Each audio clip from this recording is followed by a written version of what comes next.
नमस्कार, exam happy by Jharkhand channel में आपका स्वागत है। तो दोस्तों जुड़ चुका हूं मैं यहां पर आपके लिए जेटेट परीक्षा 2025-26 की तैयारी को लेकर के। तो आप सभी जेटेट का परीक्षा देने के लिए तैयार होंगे। जेटेट परीक्षा बहुत जल्द होने वाली है, तो आप सभी यहां पे क्लासेज के लिए अवश्य जुड़ेंगे। आपको बताते चले, जेटेट में तैयारी को लेकर के बहुत तरह से आपके मन में कौतूहल बना हुआ होगा कि किससे तैयारी करें, कहाँ से तैयारी करें। तो आपको बताते चले, जेटेट परीक्षा में यदि आपको परचम लहराना है तो आप झारखंड राज्य के अनुमोदित पाठ्यक्रम JCERT किताब को पढ़ना कभी भी नहीं भूलेंगे। बाहर का प्रैक्टिस सेट लेकर के यदि आप पढ़ रहे हैं तो वो आपके साथ धोखा हो रहा है, ठीक है। तो आप JCERT जैक का किताब ले लीजिए, जो कि आपको झारखंड राज्य के सरकारी विद्यालयों में मिलते हैं। अगर आपको नहीं मिल पाता है तो हम देखिए यहाँ पे झारखंड राज्य के सरकारी विद्यालय से आपको हूबहू हैंड रिटेन नोट्स डेली बना करके जो आपका न्यू सिलेबस आया है उसके आधार पर यहाँ पर सभी सब्जेक्ट का, चाहे आप 1 से 5 के शिक्षक हो, चाहे 6 से 8 का शिक्षक हो, सभी की तैयारी करवाते हैं। आप घर बैठे यहाँ पर क्षेत्रीय भाषा छोड़ करके सभी सब्जेक्ट का केवल 500 रुपये में तैयारी कर सकते, जिसके लिए देखिए यहाँ पर आपको मोबाइल नंबर दिया गया है 9631054226 पर आप संपर्क करके यहाँ से सभी कोर्सेज परचेज भी कर सकते हैं, तैयारी भी कर सकते हैं। बहुत सारे कोर्सेज बन गए हैं, तो आप अवश्य संपर्क कर लेंगे, घर बैठे ही तैयारी यहाँ से हो जाएगी। चलिए देखते हैं आगे। आपके लिए यहाँ पे हरियाणा अध्यापक पात्रता परीक्षा जो 24/12/2017 को हुई थी उसको लेकर के हम आए हुए हैं, ठीक है। तो देखिए जेटेट का जो न्यू सिलेबस हिंदी का दिया गया है उसके आधार पर सिलेबस आपका समाप्त कर दिया गया है, ठीक है। उसके बाद अब हम लोग यहाँ पर क्वेश्चन बैंक बना रहे हैं हिंदी का।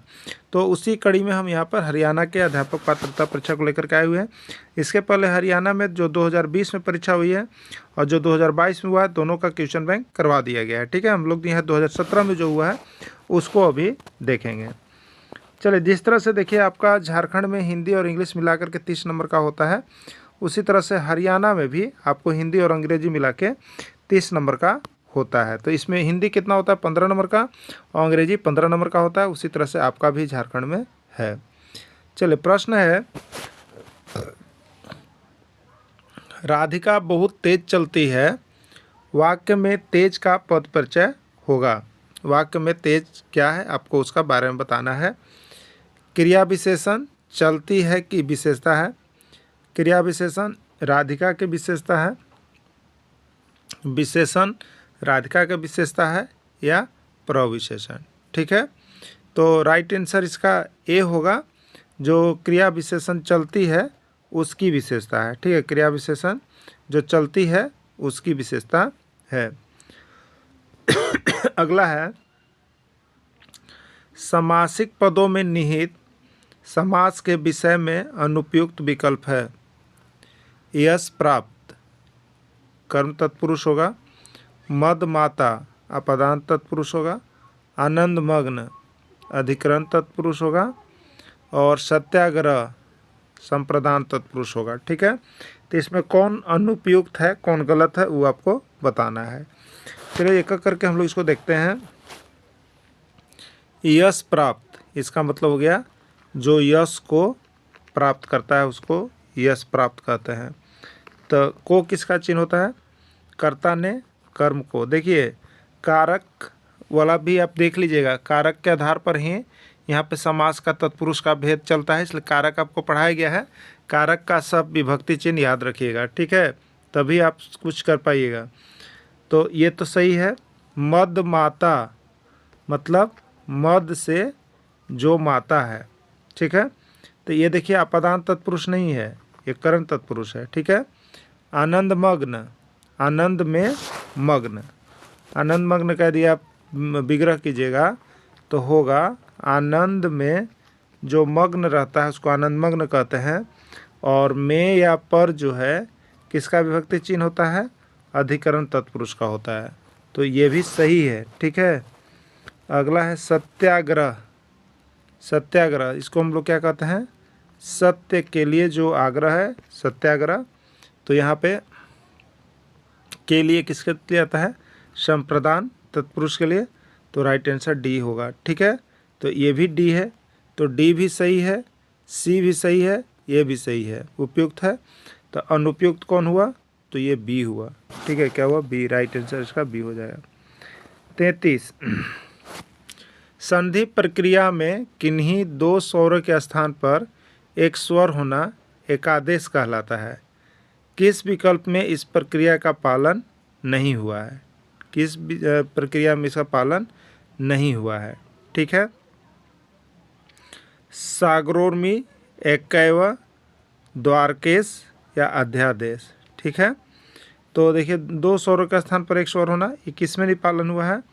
तो यह जो आपका पालन नहीं हुआ है वो आपका अध्यादेश में। ठीक है, किस में हुआ है? अध्यादेश में।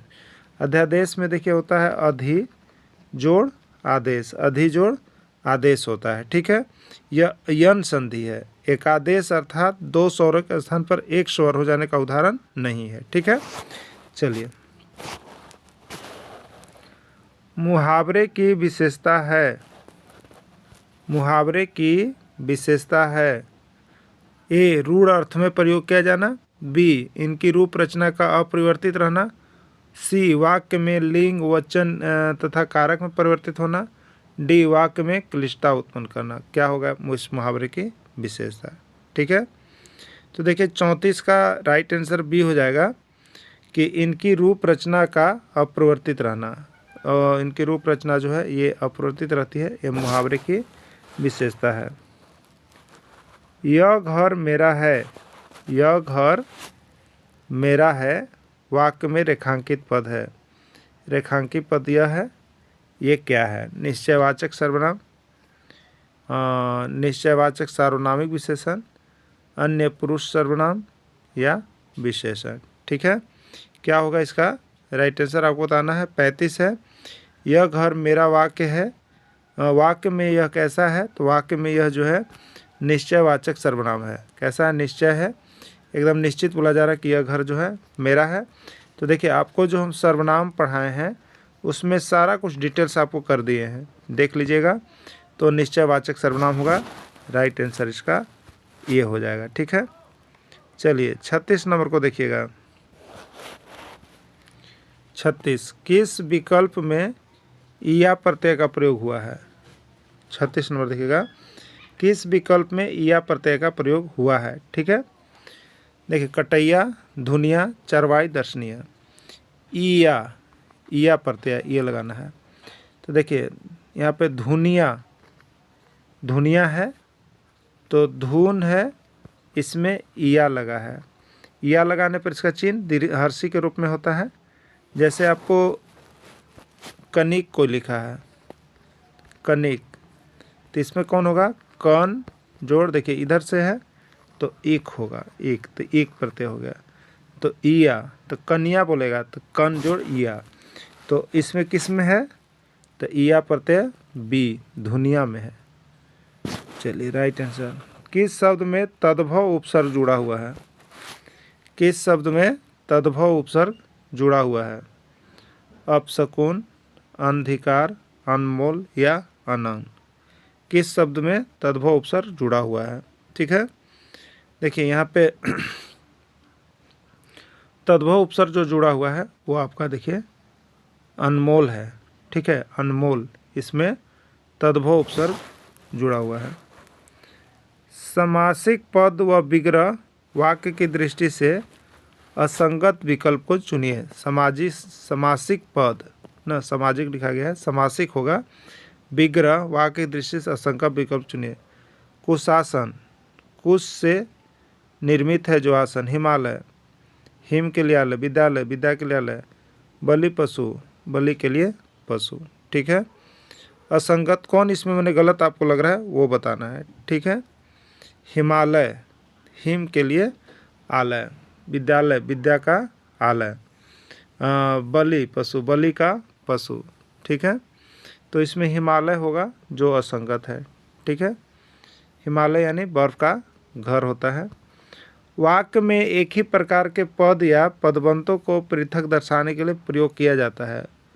उपविराम, पूर्ण विराम, अल्प विराम, विवरण चिन्ह। ठीक है, पद या पदबंधों को पृथक अलग अलग दर्शाने के लिए प्रयोग किया जाता है, किसका आपको बताना है। ठीक है, तो इसमें अलग अलग करने के लिए जो है आपको अल्प विराम हम लोग लगाते हैं। क्या लगाते हैं? अल्प विराम का प्रयोग हम लोग करते हैं। हलंत का प्रयोग किया जाता है। हलंत का प्रयोग किया जाता है व्यंजन को द्वितीय रूप में लिखने के लिए, स्वर व व्यंजन को अलग करने के लिए, व्यंजन व स्वर को जोड़ने के लिए, व्यंजन को स्वर रहित लिखने के लिए हलंत का प्रयोग क्यों किया जाता है आपको बताना है। ठीक है, हलंत का प्रयोग जो है व्यंजन को स्वर रहित लिखने के लिए किया जाता है। ठीक है, व्यंजन को स्वर रहित लिखने के लिए, दिखाने के लिए किया जाता है। चलिए अगला, किस शब्द में प्रति उपसर्ग का प्रयोग नहीं हुआ है? किस शब्द में प्रति उपसर्ग का प्रयोग नहीं हुआ है? ठीक है, प्रत्यक्ष, प्रत्याहार, प्रत्यंग, प्रस्थान। ठीक है, तो यहाँ पर किसका नहीं हुआ है वो आपको बताना है। प्रत्यक्ष में प्रति जोड़ अच प्रत्यक्ष, इसमें उपसर्ग हुआ है। प्रत्यंग में प्रति जोड़ अंग, इसमें हुआ है। और प्रत्याहार में क्या है? प्रत्याहार में प्रति जो है इसमें हुआ है। प्रस्थान में प्रस जोड़ थान, ये नहीं हुआ। ठीक है, तो किस में प्रति उपसर्ग नहीं लगा है? डी में नहीं लगा है। किस में लगा है? डी में नहीं लगा है। ठीक है, ड और ढ ध्वनियाँ नहीं आती है शब्द के पहले, शब्द के बीच में, शब्द के अंत में। बी और सी दोनों सही है। ठीक है, ड और ध ध्वनियाँ कहाँ नहीं आती है आपको बताना है। ठीक है, देखिए यहाँ पे जो ड और ध ध्वनि है वो जो है आपको ड और द ध्वनियाँ शब्द में पहले नहीं आती है, शब्द में पहले नहीं आता कहीं भी। ठीक है, तो शब्द में पहले यानी राइट आंसर इसका ये होगा, ड और ध्वनि शब्द के पहले नहीं आती है। गुणवाचक तद्धित प्रत्यय का उदाहरण नहीं है।